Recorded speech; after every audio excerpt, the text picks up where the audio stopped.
রহস্যে ঘেরা টাইটানিকের ধ্বংসাবশেষ দেখতে গেল বছরের 18 জুন 5 আরোহী নিয়ে উত্তর আটলান্টিক মহাসাগরের অতলে ডুব দেয় ডুবোযান টাইটান। যাত্রার মাত্র 1.5 ঘন্টার মাথায় সাবমার্সিবলটির সঙ্গে সব যোগাযোগ বিচ্ছিন্ন হয়ে যায়। টানা 7 দিনের চিরুনি অভিযান শেষে টাইটানের ধ্বংসাবশেষ উদ্ধার করে মার্কিন কোস্টগার্ড।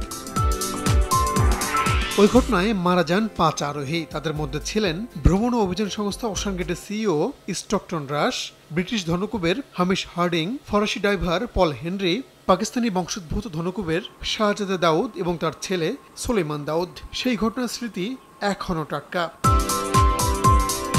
এর মধ্যেই এবার টাইটানিকের ধ্বংসাবশেষ দেখতে যেতে আগ্রহ প্রকাশ করেছেন মার্কিন ধনকুবের ল্যারি কনর। তার সঙ্গী হতে পারেন টাইটন সাবমেরিনের সহপ্রতিষ্ঠাতা প্যাট্রিক লাহে।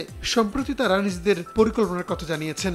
ব্রাইট লক টেকনোলজি সাধারণ পাউডারের তুলনায় দেয় দ্বিগুণ উজ্জ্বলতা, রিন অ্যাডভান্সড দেয় দ্বিগুণ উজ্জ্বলতা।